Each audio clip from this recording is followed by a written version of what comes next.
What's going on, guys? Boss Up A6 here, back to another video, and today I'm going to do another album collection video for you guys. I do want to give a quick disclaimer. I actually did record the video for these albums, but like the idiot that I am, I forgot to upload them. So, yeah, good job, me. And second of all, for those of you who are watching my NFL live streams, last night I didn't do the Raiders versus the Steelers. I was at my grandparents' house and I was having dinner with my grandpa, my cousin, and his girlfriend, and we were just basically just talking shit to shit basically. So I apologize for not doing that game, and plus the game really wasn't that interesting to be honest, because it's Raiders versus Steelers in 2023. So anywho, with that being said, let's dive into these albums that I got. I got a smaller stack, but I found some pretty interesting albums. So without further ado, let's get into them. Anvil, This Is 13. This is the 13th studio album from these Canadian speed metal act that came out in 2007. And yeah, I've noticed a little theme going on with Anvil. When I talked about some of their 90s output, I noticed that, man, these song titles are very weird. And I've noticed on every single album they have kind of a wonky song title. But this one right here kind of feels different. This feels like a little more mature in a way, even though there is a song called Coulda, Shoulda, Woulda. Just go with it. And there's a bonus track called Thumb Hang. I have no idea what the hell that is. But I'm going to check this one out because I've been getting a lot of Anvil in my collection. But you know what? If I ever do a retrospective on them, at least I have the albums that show that I have it. So yeah, check this one out.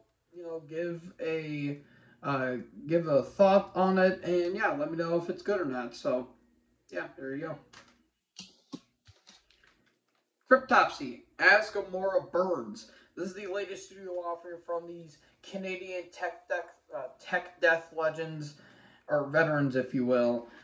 And I did an album review on this, so if you want more information on it, go check that one out.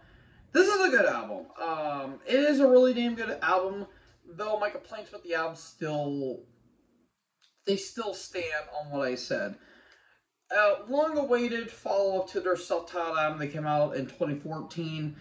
This one is a bit different, mainly because Lord Worm isn't on the album, and the new vocalist who they got on the Unspoken King when they went more deathcore. Yeah, he's no Lord Worm, but he does sell it for what he is.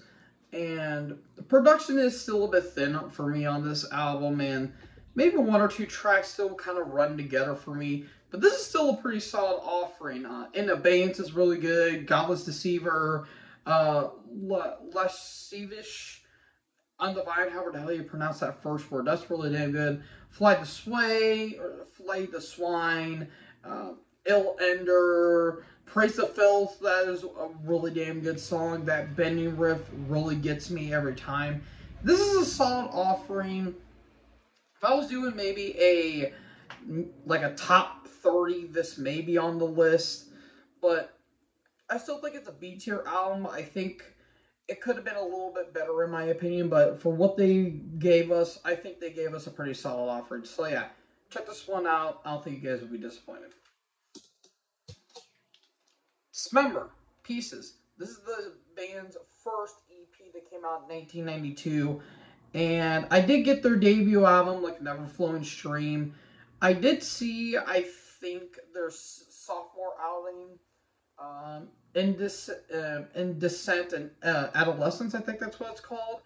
And I saw that at the record store. I might get that one day. I need to check this one out. I haven't checked out like a Never Flowing Stream, even though I heard that is a Swedish death metal classic. I need to check this. I need to check this band out more. And a little cool thing, there's Jesus on the cross in the back.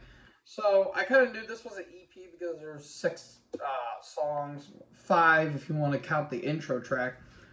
But yeah, it looks solid on paper. For those of you who are huge Dismember fans, let me know what you guys thought about this album. So, did I get a good EP or not? Only time will tell. So, yeah, there you go. Exciter, The Dark Command. This is the band's seventh studio album that came out in 1997. And I need to check this band out. I really, really, really do. Because I hear nothing but great stuff from this band, especially their first couple albums that came out in the 80s. And, I mean, for a speed metal act doing stuff in the 90s, it looks a little more interesting than what Anvil is, at least. Because there's some pretty solid tracks on the back that look at least interesting. So, yeah, again, I need to check out more Exciter because they're heavily influenced by Judas Priest, and who doesn't love Judas Priest? So, yeah, I want to check this one out. I mean, the album artwork looks interesting, I guess. So, yeah, I may have gotten a good album, may not. Let me know in the comment section below what you thought about this album. So, yeah, or see what I got a good one. Yeah. Words says load. And finally, I have a duel here from Ozzy Osbourne. 1983's Bark at the Moon and 1988's No Rest for the Wicked. Two different albums in a two different time periods. So, with Bark at the Moon, this was kind of at a pretty sad point in Ozzy's solo act. Randy Rhoads unfortunately passed away a year before this album was made, and if you see on the back, you can actually see there's a little bit of a description of what the album was going on. So, yeah, it basically talks about the after effects of Randy Rhoads' death, and they bring in Jakey Lee, who eventually go on to be in Badlands. And I know a lot of people really dig this album. The title track's an absolute classic, and Wait for Darkness is a really, really, really damn good closer. Despite those tracks, sounds sort of forgettable. Like, again, don't get me wrong, title track's absolutely iconic and an absolutely classic Ozzy track. And again, Waiting for Darkness, really cool, haunting end to this album. But I don't know, something about this album doesn't really click with me. Mainly because they probably lost a lot of luster when Rhoads passed. Because, you know, Randy was a big part of what made those first two albums really damn good, especially Blizzard of Oz and Diary of a Madman. This one kind of felt a little phoned in. Like, I think they really didn't, click because, the death of Randy Rhoads. And even it says on the back here, it was tough because my dreams have been shattered. That's what Ozzy said after hearing Randy's tragic passing. But they still, persevered and they still went through and still made this album. I don't think it's a classic like everyone says. Again, title track and Wait for Darkness, really damn good songs. Everything else feels very forgettable. So it's not all bad per se. I don't think it's one of his worst, but I think it's one of his more forgettable albums. So, I mean, yeah, it's kind of cool on how this thing's even used. If you guys can see the little scratch right there that thing's used, and plus the cover of Ozzy being a werewolf. So, yeah, there's some damn good songs on here, but it's pretty forgettable. And then you get into the other side of the coin, you have No Rest for the Wicked that came out in 1988. This was a different period for the band, mainly because out Jakey Lee enters Zakk Wylde, Ozzy's grandson. And yeah, this is a pretty underrated album, I will say. I was jamming this on the car when I got it on the way home, and I was in shock at how much I absolutely loved this album. Like, I damn near love every single track on this album. Like, I would say this is one of Ozzy's top 5 albums, along with Ultimate Sin, Blizzard of Oz, Diary of a Madman, and No More Tears. Like, I would literally go as far as to say this is a really, really, really damn good album. Miracle Man's absolutely classic. Devil's Daughter, Holy War's really damn good. Crazy Baby is another classic. Breaking All the Rules, Bloodbath in Paradise, Fire in the Sky, very anthemic. Demon Alcohol. There's just some killer material on this album. If I do have a complaint mainly with the album, is that the drums sound like it has a live album feel.